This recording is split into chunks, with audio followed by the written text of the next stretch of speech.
And finally now, we have a question from Bob. One thing about Bob's name, it reads the same forward and backward, just like auto and race car.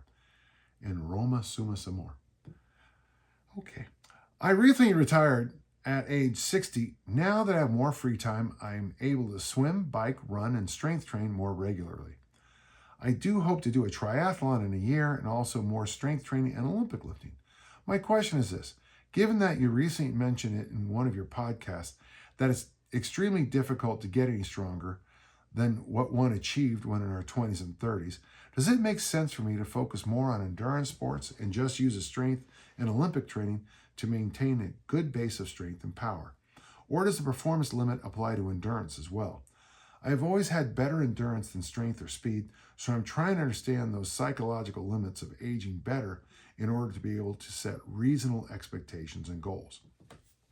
First off, the one thing, people got on me last time because I said you can't get stronger after 50, but I'd like to hear what their personal records were. So my point was, my best year as a discus thrower was age 47. I was still a really good Highland gamer in my late 40s. I have my journals since 1971, so I can see the slow drop in my strength levels over the last 18 years. It's not been bad. I mean, it's been almost unnoticeable day to day to day. But when I sit back and I look at my numbers back in my 40s, I'm like, my God, and it feels like I went off a cliff. For the record, I snatched 314 pounds at the Utah Summer Games here. I cleaned 402. Okay, well, I have a hard time believing I'm going to clean 418 this year because I got to tell you, first off, the joints don't like it, and you do lose strength as you age. If you've never lifted weights, you can say, Dan John doesn't know what he's talking about. I've improved every year. I mean, if your max bench, at age 40 was 100 pounds and you're max benching 150 at 50 years of age, okay, good for you. And I'm happy for you. But that's not like benching 405 or whatever, 505 or whatever the numbers are. So just remember, when I think strength goes down, it's because in my experience, it isn't where it used to be. Part two on this, how many honest people in your life have you ever met that have said they've gotten in, better shape, feel better every morning as they age? There are people, but it's very rare. As I tell my inner circle, 1 in 20 people exercise. According to Brad Pilon, 1 in 500 of those people who exercise lift weights.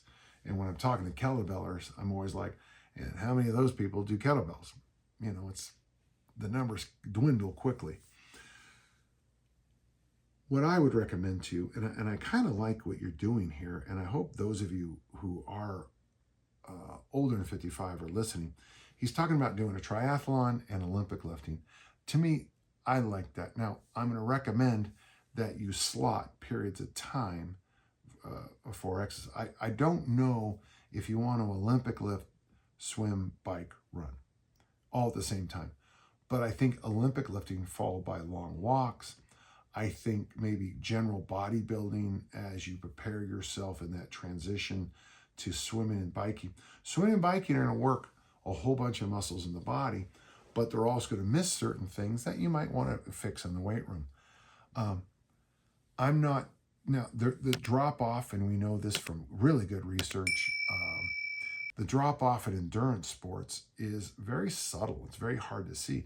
Truth is, the drop off in the Olympic lifts and the power lifts especially is also very subtle and hard to see. It's only when you step back and you look at like the 75-year-old world records vis-a-vis the age 40 world records, do you go, whoa, there's a big drop off. But if you go year to year to year to year, it's very gentle. Now, if you look at mile times or the 5,000 meter times and things like that, 400 meter times, you have to go this way with those. But yeah, there is a nudging up on the world and American and Canadian and Australian records. They nudge up over time, but they nudge up. There's no, you don't see the, People running 49 seconds, you know, in their 50s and 50s, still pretty impressive, man. The next, you know, when they hit 60, they'll suddenly run it in 88 seconds. And that's the thing I think I want you to think about, Bob, is I want you to go, okay, there are some skills here in Olympic lifting I need to hold on to. The mobility and the flexibility are the big ones. And then that explosive power would be number 3. Those are the ones that get that need love. With the bike and the swimming and the running, you know, your time in the saddle is going to impact your weightlifting. Your time in the pool is going to impact something else. But if you kind of get yourself in this idea that I want to be, you know, you can almost get that idea that, you know, I want to hit par and all. I'm not going for holes in ones anymore. I'm not going for birdies and eagles. I just want to hit par. Try to hit par and all those things across the year. And I think if you do, you'll actually be in a lot of ways better off than just chasing perfection in any one of those things. I love what you're doing. I would join you, but I have some long-term issues. But I love the idea of Olympic lifting and triathlons in a year. I love it. Thank you. Great question, okay? For the rest of us, after 55, remember, focus on building lean body mass. Keep your fat levels as low as you can get them, especially your visceral fat. Get that checked out. Walk as much as you can and have something that keeps explosion in your life. Okay? Thank you.